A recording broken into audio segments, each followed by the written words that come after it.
Senhor Jesus, e nessa noite, irmãos, nós vamos estar compartilhando sobre o capítulo, muito obrigado, o capítulo 16 de João. Senhor Jesus, e nós vamos dividir o capítulo 16 de João ao meio. Nós vamos compartilhar um pouco hoje à noite, até mais ou menos o versículo 15, e amanhã, se Deus permitir, nós iremos ver o restante do capítulo 16 de João. Irmãos, conforme nós temos visto, essa série que vai do João capítulo 13. Opa! Senhor Jesus, 13, 14, principalmente o 15 e o 16, ele soa como as últimas palavras do Senhor aos seus discípulos antes dele ser entregue. Então, irmãos, são as recomendações finais. Senhor Jesus, e uma coisa que nós até já compartilhamos aqui, irmãos, que quando nós vemos esses capítulos, uma das coisas que tem que arder em nosso coração é um sentimento de gratidão ao Senhor. Nós temos que ter um sentimento de gratidão ao Senhor, porque mesmo Ele sabendo que ia ser entregue, Ele não deixou os seus discípulos desamparados. Ele poderia muito bem ter se entregado na cruz, ter feito a sua obra na cruz, sem ter preparado os discípulos para a sua partida. Só que o Senhor Jesus, Ele conhece a debilidade do homem. Por isso que Ele preparou os discípulos para a sua partida, dando palavra de encorajamento, mas também palavra de sobreaviso sobre as coisas que viriam acontecer. Senhor Jesus, isso, irmãos, tem que nos dar uma paz, um conforto tão grande, porque nós servimos a um Deus que é um Deus de detalhe e que cuida das pequenas coisas, das questões mais complexas até as questões mais singelas. Agora cabe a nós nos sujeitarmos a esse cuidado do Senhor. Irmãos, enquanto eu estiver lendo o texto bíblico, eu vou estar utilizando a Bíblia King James, mas eu quero encorajar os irmãos a trazerem as suas Bíblias para a reunião, mesmo que seja outra versão, porque nós precisamos manusear a Bíblia, porque é mais fácil de gravar na nossa cabeça, memória visual, e também às vezes o Senhor toca no nosso coração, ou fala uma coisa, o Senhor toca no coração, fala, nossa, mas isso aqui também tem a ver com uma passagem tal da Bíblia, aí pode ir lá e conferir essa passagem. O que está sendo projetado é para apoio, tá certo? Mas a regra geral é que os irmãos tragam as suas Bíblias. Se quiserem trazer um caderninho para anotação, podem trazer. Os nossos jovens e adolescentes, começamos com essa prática e nós cremos que é mais uma forma do Senhor ser edificado no coração de cada um deles. Senhor Jesus, então, irmãos, sem mais demora, o capítulo 16, ele está diretamente ligado ao capítulo 15 também. E olha como termina o capítulo 15, né? O título: O mundo odeia os discípulos. E aí no capítulo 16, versículo 1 diz: Eu vos tenho prevenido sobre estes acontecimentos, para que não vacileis na fé. Aqui, irmãos, nós fazemos a nossa primeira pausa. Essa questão de vacileis na fé está ligado à questão de abandonar a fé. Às vezes a situação é tão tenebrosa que aí nós acabamos duvidando do Senhor. Mas será que Jesus está nisso? Será que o Espírito está confirmando? Será que essa é a vontade de Deus? Senhor Jesus, aqui me diz que tem uma nota muito interessante que diz: vacileis na fé, vos escandalizeis, Na linguagem bíblica tem a ver com colocar a fé em risco. Então, irmãos, trazendo para a nossa realidade, independente da situação que nós nos encontrarmos, que jamais nós colocamos a nossa fé em risco. Senhor Jesus, mas muito pelo contrário, conforme os hinos que nós cantamos hoje, o Cântico 55 diz: não prometeu? Deus só sempre azul. Mas por outro lado também, nós cantamos o Cântico 77, que diz que quanto mais perto estás, tão mais querido és. Então, irmãos, essa é uma das chaves que nós temos de não abandonar a fé. Senhor Jesus. E aí o versículo 2 diz: eles, os perseguidores, eles vos expulsarão das sinagogas. Mais uma pausa aqui. Irmãos, a sinagoga era algo muito, muito, muito importante para os judeus. Porque na sinagoga era lugar de oração, era lugar de estudo da palavra e de encontros comunitários. E tinha alguns rabinos, inclusive, que diziam que se a oração não fosse feita na sinagoga, Deus não ouvia essa oração. Então, irmãos, aqui o Senhor ele está falando que, olha, vocês podem ser expulsos de algo que vocês têm muito apreço. Falando em sinagoga, nós não podemos nos esquecer, conforme nós fomos ajudados em João capítulo 9, só para os irmãos terem a seriedade disso. João capítulo 9, versículos de 20 a 22, nós vemos nessa oportunidade que Jesus curou um homem cego. E teve todo aquele interrogatório, toda aquela questão, E ali os fariseus falaram o seguinte: eles foram interrogar até os pais daquele cego. No versículo 20 diz os pais, Os pais lhes responderam: sabemos que ele é nosso filho e que nasceu cego, mas não sabemos o significado dele estar vendo agora. E também não sabemos quem lhe abriu os olhos. Perguntai a ele, já tem idade, e ele falará de si mesmo. Ou seja, pergunta para ele que não tem nada a ver com isso. Mas por que os pais tiveram essa reação de jogar o próprio filho às covas dos leões? Versículo 22 é a chave. Seus pais responderam dessa maneira porque estavam com medo dos judeus, pois estes já haviam concordado que se alguém confessasse que Jesus era o Cristo, seria expulso da sinagoga.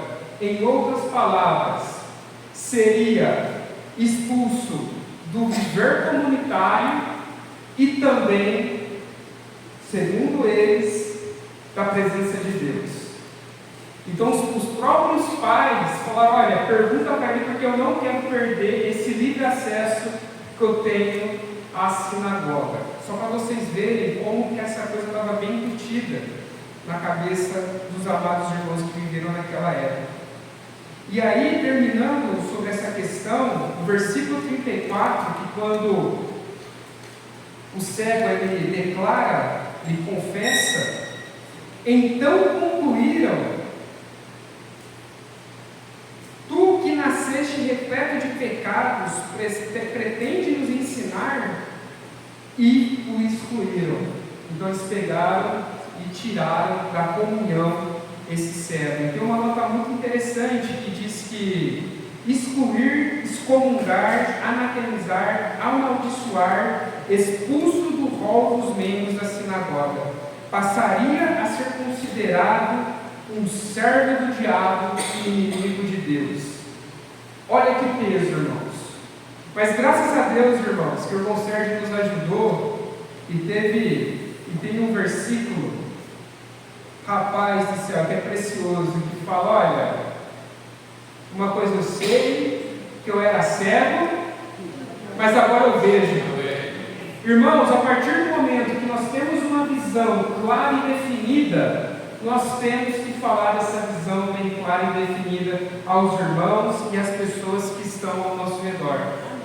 E tão importante do que dar testemunho é nós vivermos por esta visão.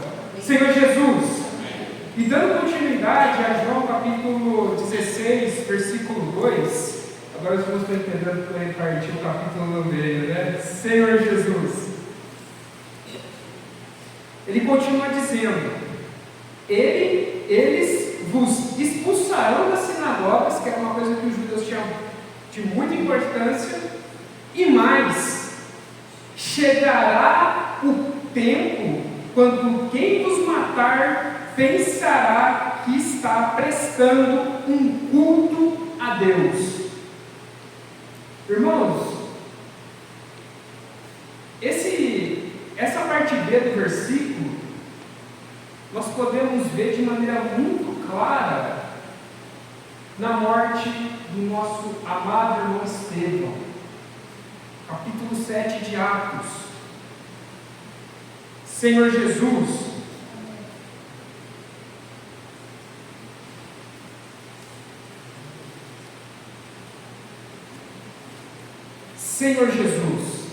Estevão é uma das histórias não, né? É um dos testemunhos mais bonitos que nós temos na Bíblia. Estevão é um dos testemunhos mais bonitos que nós temos na Bíblia. Ele foi fiel, os judeus estavam lá querendo apedrejá-los, riavam-se os dentes. Irmão, sendo sincero, você já ficou com tanta raiva ao ponto de morder os dentes de raiva? Estava desse jeito o povo, mas ainda assim, sendo acusado de blasfêmia de maneira injusta, ele foi fiel e deu testemunho de Jesus Cristo. E no versículo 58, diz na parte B, né? Com ele todo: e arrastaram para fora da cidade, o apedrejaram as testemunhas, deixaram suas roupas aos pés de um jovem chamado Saulo. Os judeus fizeram o que fizeram, irmãos, achando que estavam fazendo tudo de acordo com a vontade de Deus, que eles estavam guardando a lei e punindo quem falava que era o Cristo. Senhor Jesus, e veja, irmãos, o testemunho que o nosso apóstolo Paulo dá sobre essa situação. Atos, capítulo 26, versículos de 9 a 11. Senhor Jesus,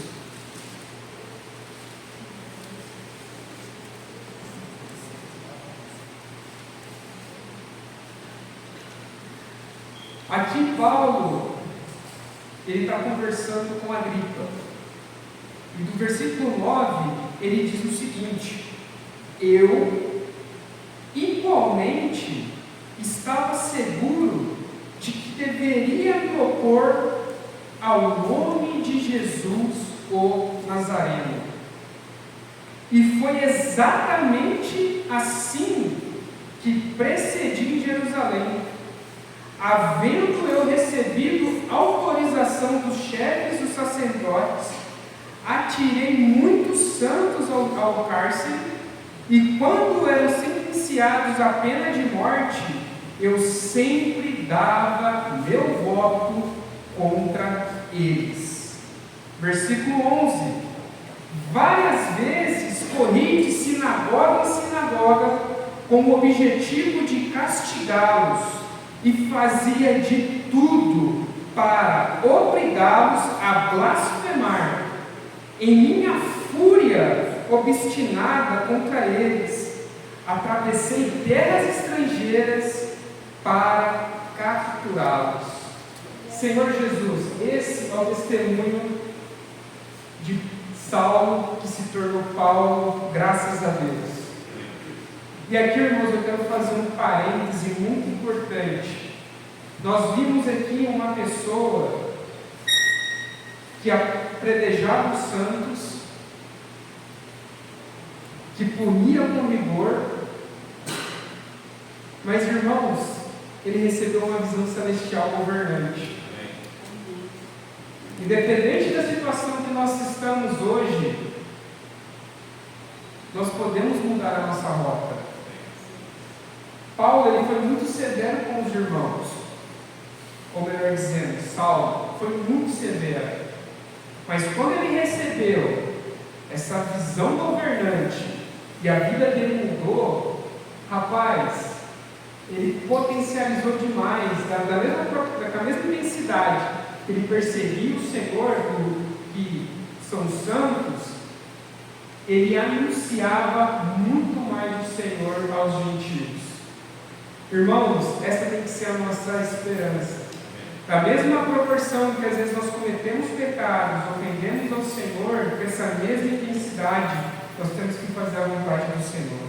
Senhor Jesus, e aqui tem uma nota muito interessante, que diz que após o encontro com Jesus em conversão, Paulo dedicou-se muito mais a cumprir a vontade do seu Senhor, do que a satisfazer seus próprios desejos.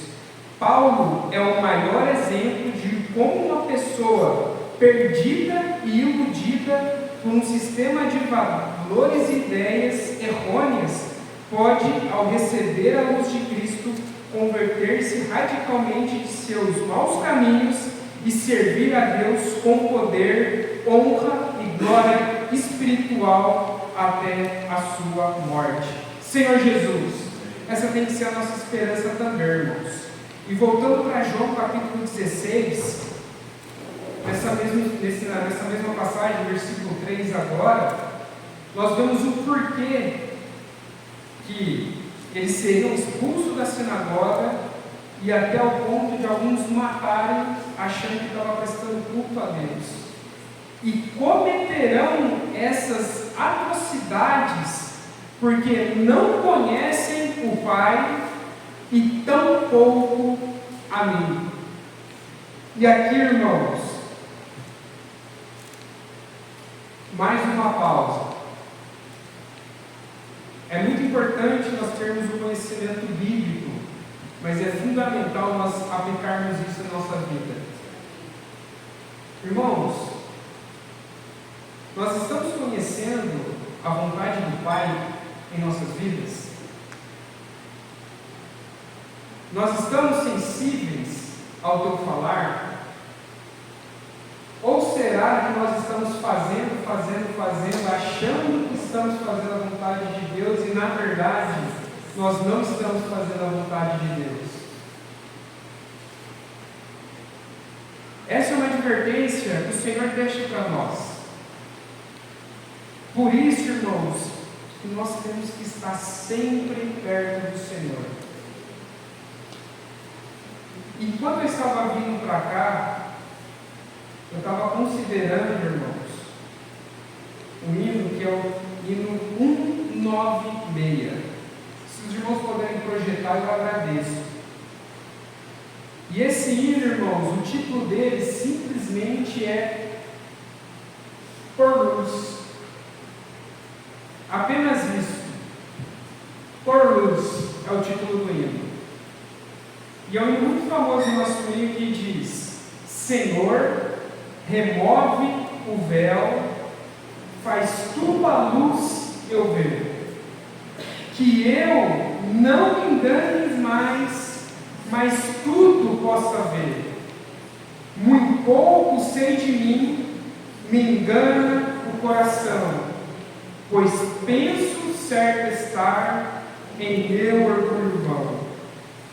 Que tua luz da vida desvaneça as trevas, tornando tudo claro, eu rogo a ti, Senhor.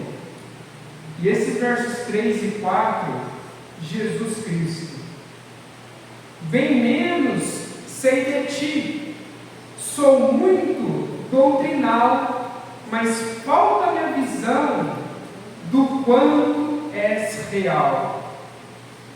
Na vida interior, a vida espiritual espiritual, confundo eu aqui com o viver carnal.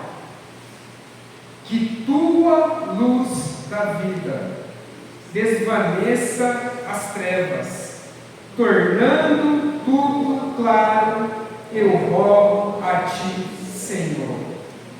E o verso 5 e 6. E quanto ao teu guiar, não há clareza em mim.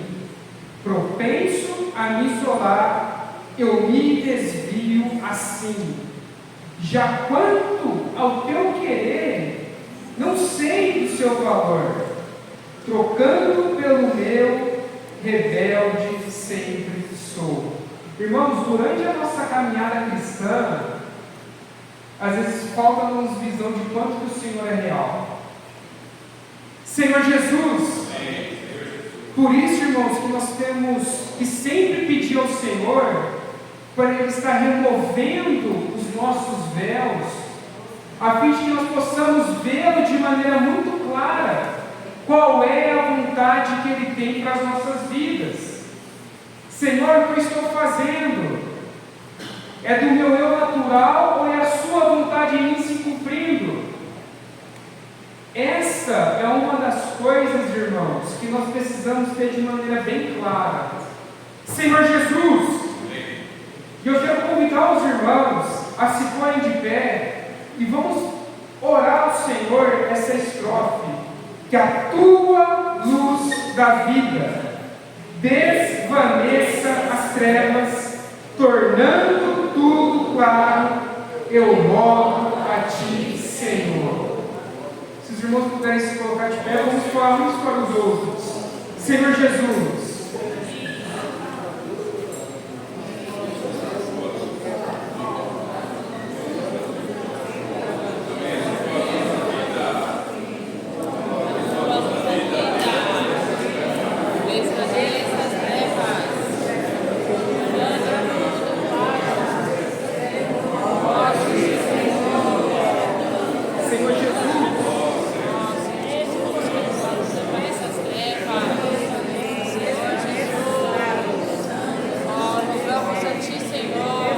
Senhor Jesus, Senhor Jesus, que a tua luz da vida desvaneça as trevas, tornando tudo claro, eu rogo a ti, Senhor. Senhor Jesus, irmãos, que nós não cometemos essas atrocidades, mas que sempre possamos ver bem claro e estar sendo guiado por essa luz. Senhor Jesus, e andar na luz, irmãos, é algo muito importante, porque se andarmos na luz, como Ele está na luz, 1 João, manteremos comunhão uns com os outros. E o sangue de Jesus, seu Filho, nos purifica de todo pecado. Senhor Jesus,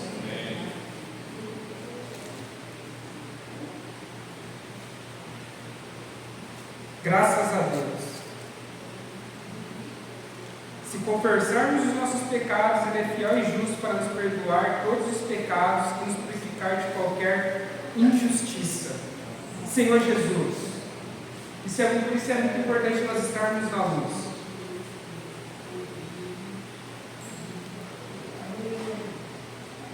Senhor Jesus.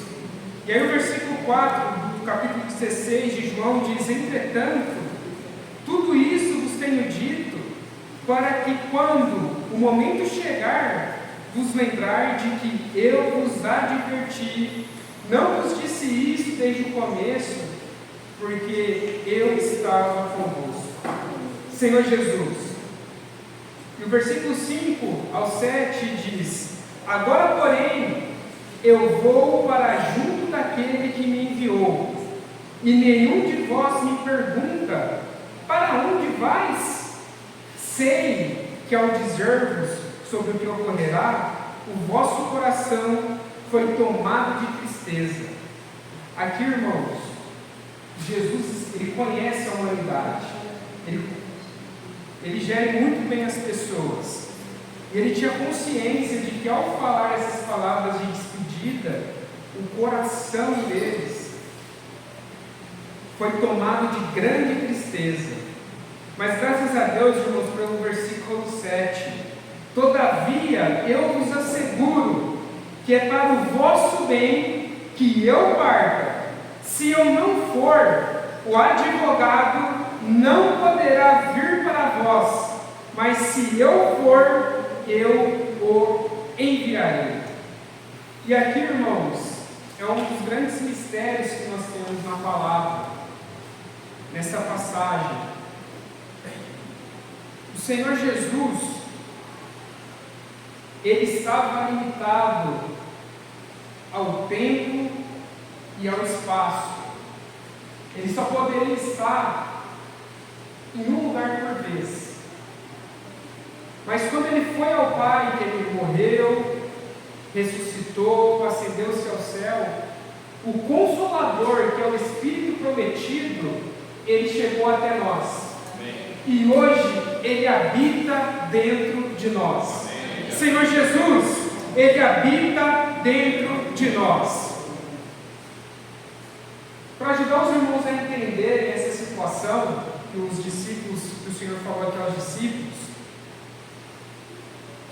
irmãos, de 2015 a outubro de 2018, quando eu namorava e era noivo da Tainara, não me pergunte o porquê. Não importasse se eu ia para lá na quinta ou na sexta, mas domingo era o dia de eu ir embora. Simplesmente domingo era o dia de eu ir embora. Tinha que voltar para trabalhar, na verdade. Senhor Jesus. E até hoje, irmãos, depois de casado, já fiquei mais de um mês lá em Coimbra na época da pandemia. Já fui no Natal, já fui no Ano Novo, já fui em formatura, já fui em outras ocasiões. Mas, irmãos, quando chega domingo, a primeira coisa que bate na minha cabeça é: nossa, domingo era o dia de ir embora, era o dia da despedida. E eu nem preciso falar que não chorava mais, né? Tô brincando. Mas, olha ela lá, ó. Mas o fato, irmãos, fazendo um paralelo com o Senhor, enquanto nós namorávamos, dava domingo, tchau. Enquanto Jesus estava encarnado, tinha uma hora que ele tinha que se despedir as multidões. Ele estava limitado.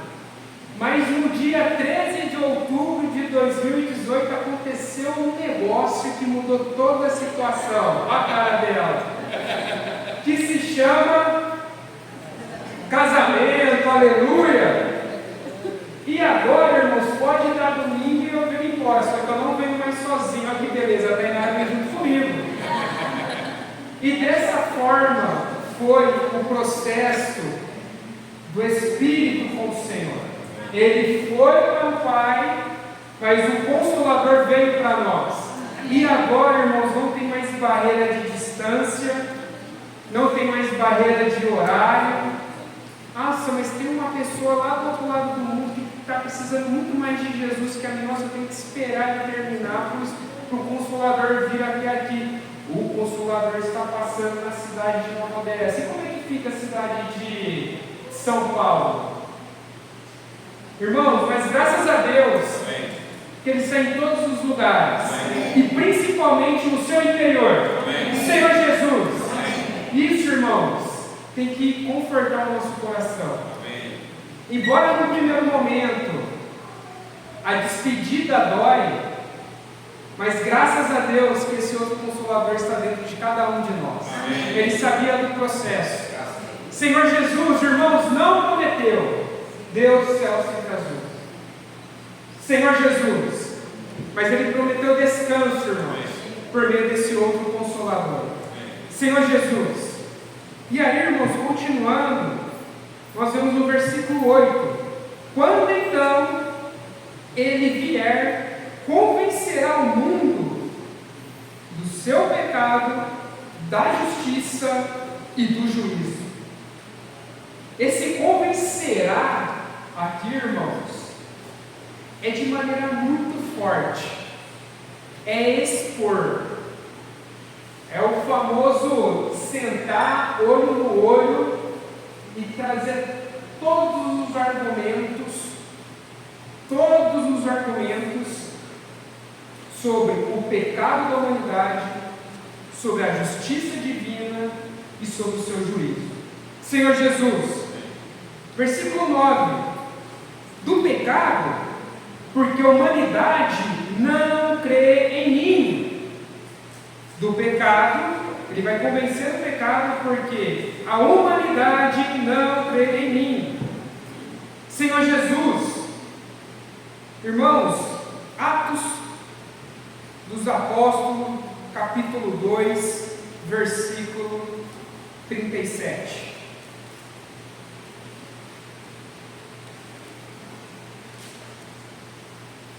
Atos capítulo 2, que diz a chegada do Espírito Santo, aleluia. Pedro, ele ministra para uma multidão. E aí o versículo 36 diz: sendo assim, que todo o povo de Israel tem absoluta certeza disto, este Jesus a quem vós crucificaste, Deus o fez Senhor e Messias. E ao ouvirem tais palavras, ficaram agoniados em seu coração e desejaram saber de Pedro e de todos os outros apóstolos: caros irmãos, o que devemos fazer? Então, essa primeira parte vem nos dizer sobre o pecado que o mundo não creu em Jesus. E no versículo 27 do capítulo 16 de João, que foi até algo que nós compartilhamos na reunião de casa, diz que: pois o próprio Pai vos ama, porque me amastes e crestes que eu vim de Deus. Irmãos, nós precisamos crer sim que Jesus veio de Deus. Essa é uma das grandes verdades que nós temos e é a nossa base de fé. Senhor Jesus, versículo 10: da justiça, porque vou para o Pai e vós não me vereis mais. Aqui, irmãos, está diretamente ligado à ressurreição. Senhor Jesus, veja essa nota: a ressurreição de Jesus é a evidência da sua retidão, a vitória da justiça de Deus e da justificação dos crentes. Vejamos Romanos capítulo 4, versículo 25.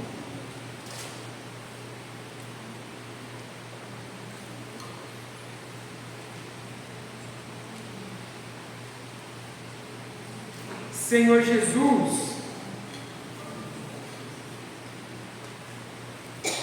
Ele foi entregue à morte para pagar todos os nossos pecados e ressuscitado para a nossa completa justificação. Segundo ato do Espírito. E o terceiro, e do juízo, porque o príncipe deste mundo já está condenado. E aqui tem uma nota, irmãos. Puxa vida! Manipulando os acusadores de Jesus estava o príncipe deste mundo. A vinda do Espírito é o sinal de que na Suprema Corte de Justiça de Deus, todo o processo e julgamento resultaram favoráveis a Jesus Cristo contra o mundo e o espírito que governa a humanidade, cuja sentença é a condenação. Senhor Jesus, então, irmãos, nós vemos os atos que o Espírito ele precisou fazer. Capítulo 16. Para o pecado, para a justiça e para o juízo. E aí o versículo 12, irmãos, diz que eu ainda tenho muitas verdades que desejo vos dizer, mas seria demais para o vosso entendimento neste momento. E aqui, irmãos, mais um parêntese. O Senhor, Ele é sábio e sabe exatamente o que cada um é capaz de ver. E Ele se revela no momento em que nós estamos prontos para ver a sua pessoa. Há um tempo eu ouvi uma frase que mexeu muito comigo, porque conforme a gente vai ficando mais velho, uma das frases que nós mais falamos é qual? Nossa, mas eu queria ter ouvido isso antes, não é verdade? Mas, irmãos, a mensagem chega quando o ouvido está pronto para ouvir. Então o Senhor, Ele sabe exatamente o momento de se revelar para nós. Senhor Jesus, no entanto, quando o Espírito da verdade vier, Ele vos guiará em toda a verdade, porque não falará por si mesmo, mas dirá tudo o que tiver ouvido e vos revelará tudo o que está por vir. O Espírito me glorificará, porque receberá do que é meu e vos anunciará tudo quanto o Pai tem, pertence a mim. Por isso é que eu disse que o Espírito receberá do que é meu e o revelará a vós. Graças a Deus, irmãos. Então nós temos esse Espírito que se derrama, que nos guia e nos ensina sobre todas as coisas, irmãos. Isso tem que arder no nosso coração. Graças a Deus. Este, irmãos, era um encargo que eu tinha para passar para os irmãos nessa noite de sábado. Amanhã, como eu disse, se o Senhor permitir, nós vamos dar continuidade do versículo 16 ao versículo 33, que é: o sofrimento se tornará em alegria, a paz de Cristo vence as aflições. E assim nós vamos poder estar junto com os irmãos, nos alegrando junto a Ele.